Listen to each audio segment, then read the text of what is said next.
अपने साइंसदान आकाओं से पूछें कि इस जमीन का हजम कितना बड़ा है, आखिर ये ठहरी कैसे है इतने दिन तक, या अब तक कायम कैसे है, ये हिलती क्यों नहीं है।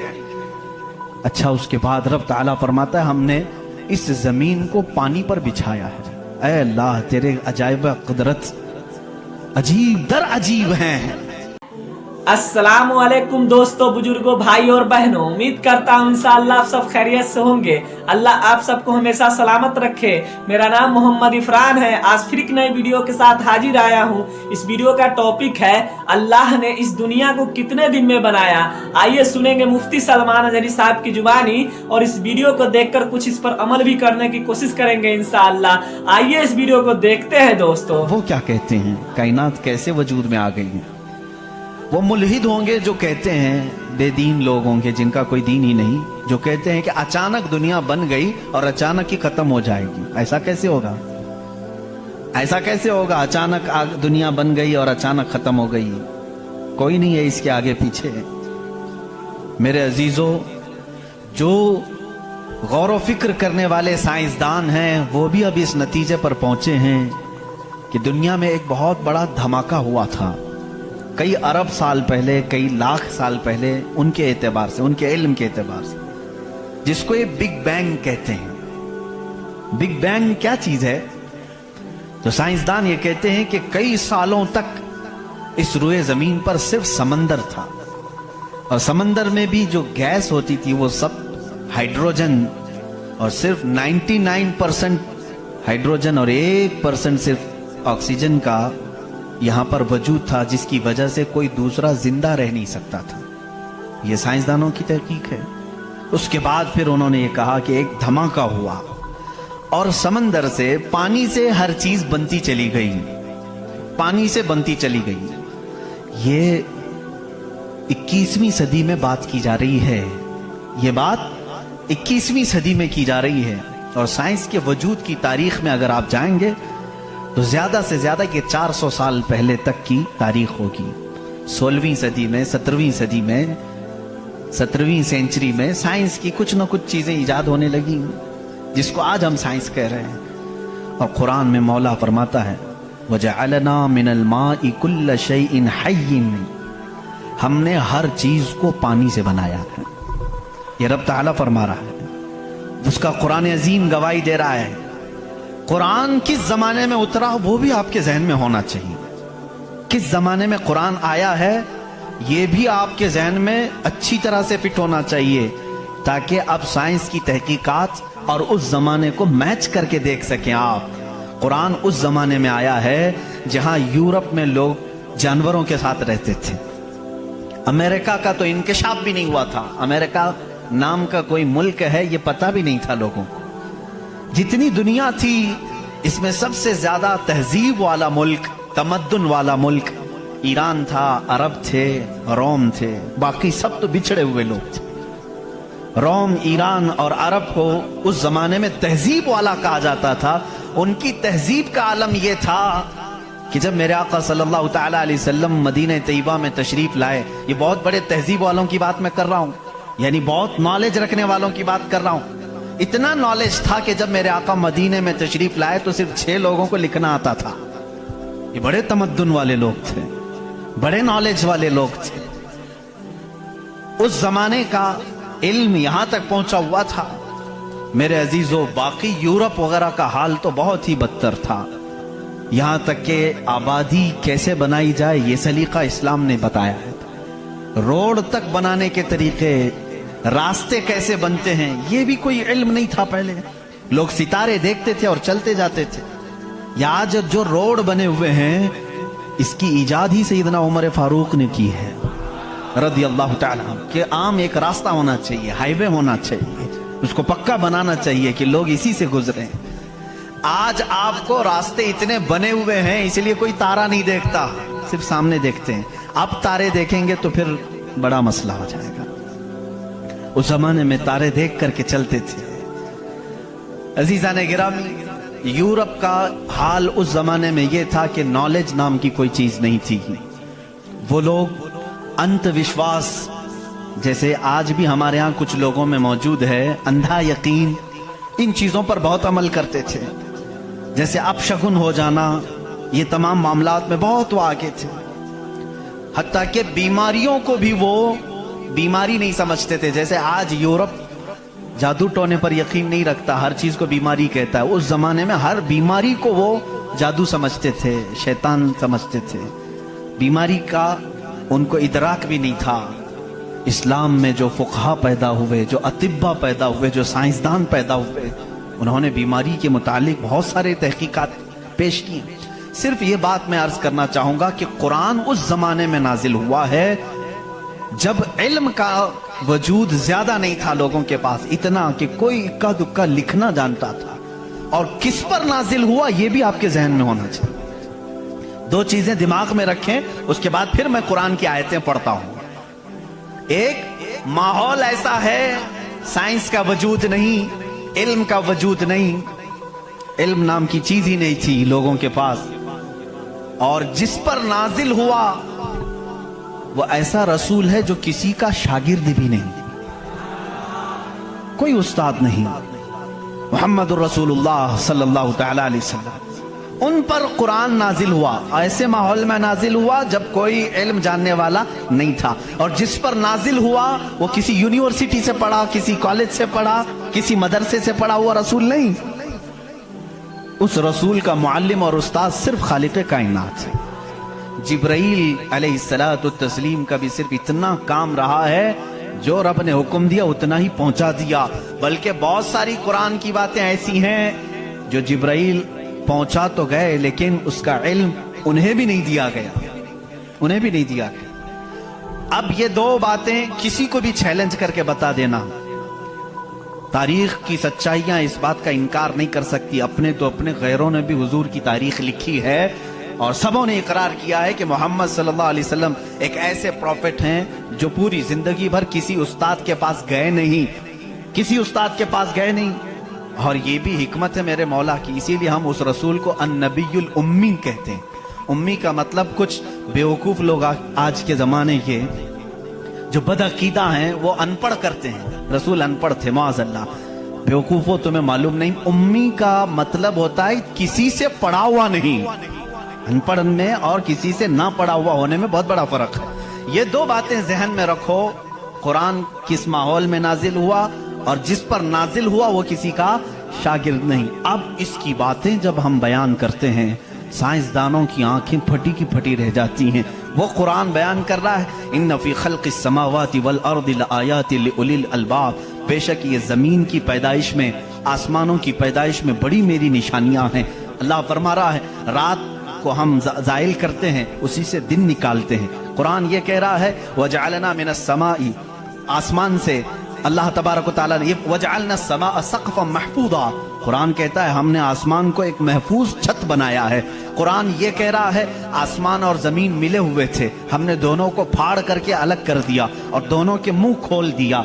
ये कुरान उस जमाने में कह रहा है। इल्म फलकियात जिसको एस्ट्रोनॉमी कहते हैं, इल्म अर्दियात जिसको जियो फिजिक कहा जाता है, जमीन के मामलात, आसमान के मामलात जानने वाला उस जमाने में कोई नहीं। उस वक्त कुरान कह रहा है आसमान और जमीन मिले हुए थे, हम दोनों को फाड़ दिए, हमने उन दोनों को फाड़ दिया और दोनों के मुंह को खोल दिया।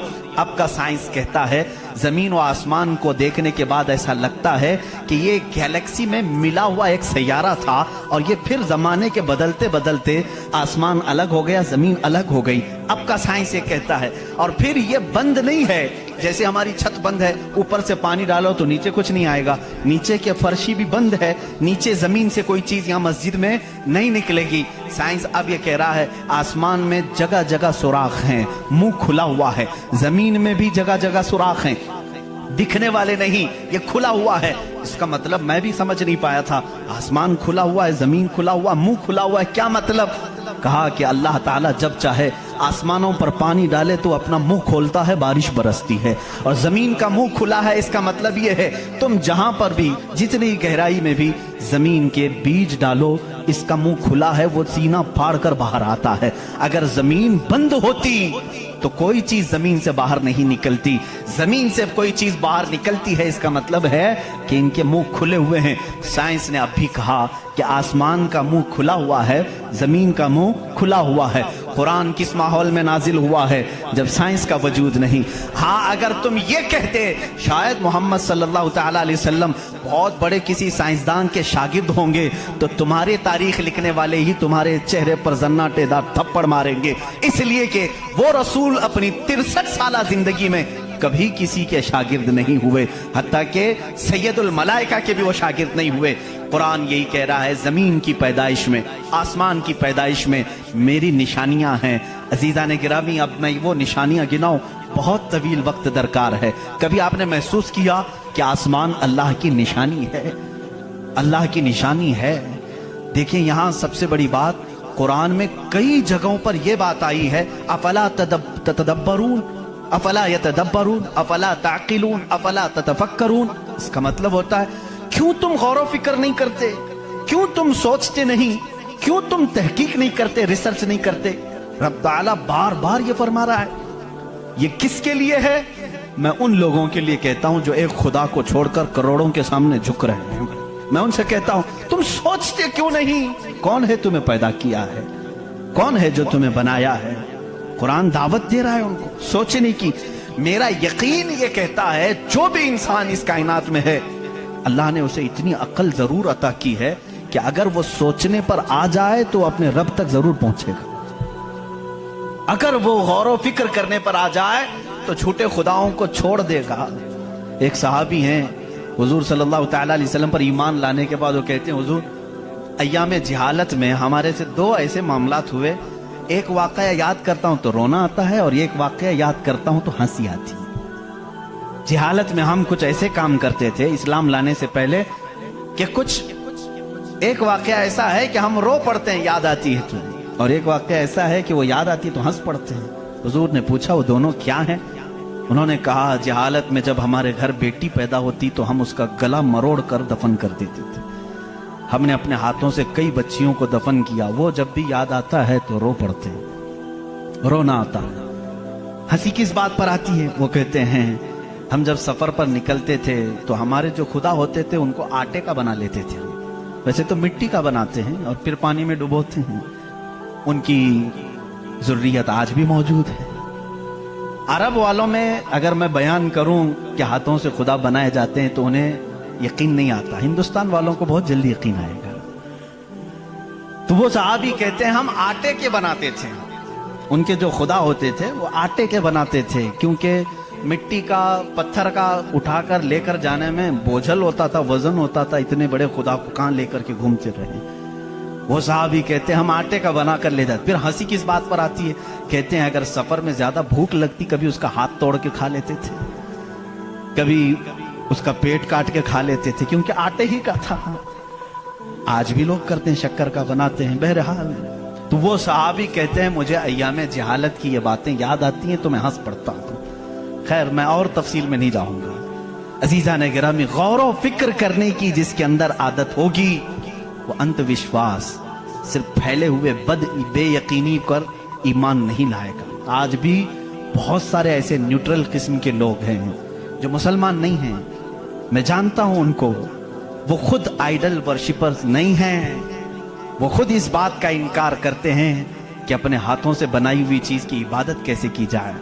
ہم اس پاور کو مانتے ہیں جو ہماری آنکھوں میں نہیں آتا مگر ہم سب کو دیکھ رہا ہے. ایسے لوگ بھی ہیں. ہاں اگر کوئی اس طرح کا موحد ہے, وہ اللہ کی وحدانیت کو تسلیم کرتا ہے تو اس کے ہدایت کی بھی امید ہے. میں یہ کہہ رہا تھا آسمانوں اور زمینوں میں اللہ نے فرمایا میری نشانیاں ہیں. غور و فکر کرنا چاہیے. نشانی کیسے؟ پوری دنیا کے بہت ترقی یافتہ سائنس سے میرا یہ چیلنج ہے, میری یہ بات کا یہ چیلنج ہے. بہت تم نے ترقی کی لیکن ایک ایسی چھت بنا کر کے دکھاؤ جس کا کوئی پلر نہ ہو.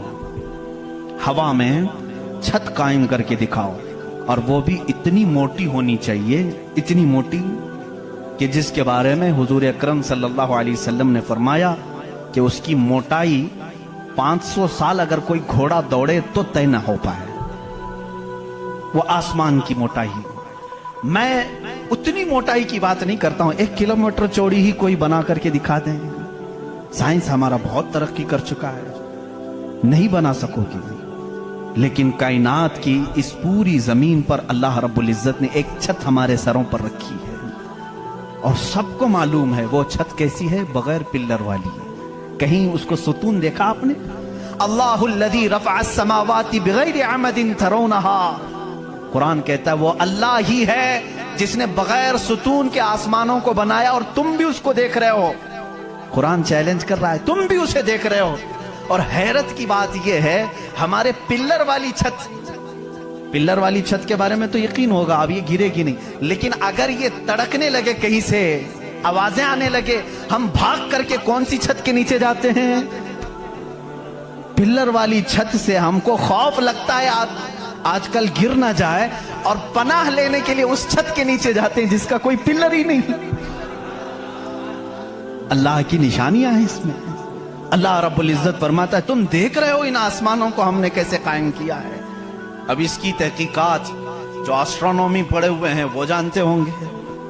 इल्म फलकियात उसको कहते हैं, आसमानों का इल्म। ये भी अभी सबको पूरा हासिल नहीं हो सका।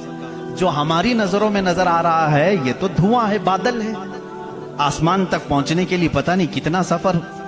और इसमें अल्लाह रब्बुल इज्जत ने सितारों के एक ऐसे झुरमुट को रखा है। आसमान कितना चौड़ा है, कितना लंबा है, गैस कर सकते हैं हम? कभी गैस करेंगे आप? मैं सिर्फ एक हिसाब बताता हूं। उस आसमान में अल्लाह ताला फरमाता है कुल्लुन फी फलकिन यस्बहून। सूरज, चांद, जितने भी गैलेक्सी के स्टार्स हैं, तारे हैं, ये सब आसमान में तैर रहे हैं। अल्लाह फरमा रहा है सूरह यासीन की आयत से, ये सब आसमान में तैर रहे हैं, लटक रहे हैं। अच्छा, जिस पर लटक रहे हैं जाहिर सी बात है वो बड़ा होना चाहिए। अब वो कितना बड़ा होगा? वो छत की चादर कितनी बड़ी जिस पे सूरज भी लटक रहा है, चांद भी लटक रहा है। हमने साइज पूछा साइंसदानों से, साइज पूछा कि ये कितने बड़े बड़े हैं जो आसमान में लटक रहे हैं। तो उन्होंने कहा सबसे करीब जो हमारा सितारा है, सैयारा है, जमीन से जो सबसे करीब सैयारा है वो चांद है। और सूरज का क्या हाल है? कहा सूरज जमीन से 13 लाख गुना बड़ा है। 13 लाख गुना बड़ा। अब यहां हमारी अकलें शशदर हो जाती हैं, किसी के पास कैलकुलेटर भी नहीं, कितना हिसाब करें। 13 लाख गुना बड़ा जमीन से, हमारे तस्वुर में नहीं आता। वो कहां लटक रहा है? आसमान में। चांद इससे 50 गुना बड़ा है जमीन से, वो कहां है? आसमान में। अच्छा, इतना ही नहीं, ये गैलेक्सी के अंदर सूरज से 50 गुना बड़े इतने सैयारे हैं कि जिनमें से सिर्फ अभी 40% का दरियाफ्त की जा चुकी है, बाकी 60% अभी तक साइंसदानों को पता ही नहीं। सूरज से 50 गुना बड़े सैयारे और मौजूद है। पूछा ये सब कहां है? ये भी आसमान में है। इसीलिए मेरे मौला ने फरमाया बेशक आसमानों की पैदाइश में उसकी बड़ी निशानियां हैं। अब मेरे अजीजों, आओ, तुम्हें अपने घर की छत डालने के लिए कितने दिन लगते हैं, कितने वर्कर लगते हैं, कितने मजदूर लगते हैं, क्या क्या इसके लिए सामान लगते हैं, ये सब तुम्हें मालूम है जिन्होंने छतें डाली। अब इतनी बड़ी छत जिसने कायम की है, जिसमें लाखों गुना बड़ा जमीन से सूरज भी है, चांद भी है, गैलेक्सी के और स्टार्स हैं, वो खुदा फरमा रहा है आसमान को, जमीन को किस तरह से उसने बनाया। कुरान में है सिर्फ 6 दिन में इन दोनों की पैदाइश हुई है। उससे भी बल्कि अल्लाह ताला फरमाता वजअल अर्द फी यौमैन। अल्लाह ने जमीन को 2 दिन में पैदा फरमाया, आसमान को। और इसमें जितनी सजावट है, सजावट क्या है? ये पूरे समंदर को रब फरमा रहा है वो जमीन की जीनत है। जितने दरख्त हैं वो जमीन की जीनत हैं। और आसमान की जीनत क्या है? चांद है, सूरज है, सितारे हैं। ये सब 4 दिन में बने। कुल 6 दिन में इनकी पैदाइश हुई है। कुल 6 दिन में इनकी पैदाइश हुई है। मियाँ हमारी दुकान नहीं बनती 6 दिन में, और वो खालिक कायनात फरमा रहा है 6 दिन में इस पूरी कायनात के जमीन और आसमान की पैदाइश हुई। तो क्या ये अल्लाह रब्बुल इज्जत की निशानियां नहीं है? गौर और फिक्र, तदब्बुर।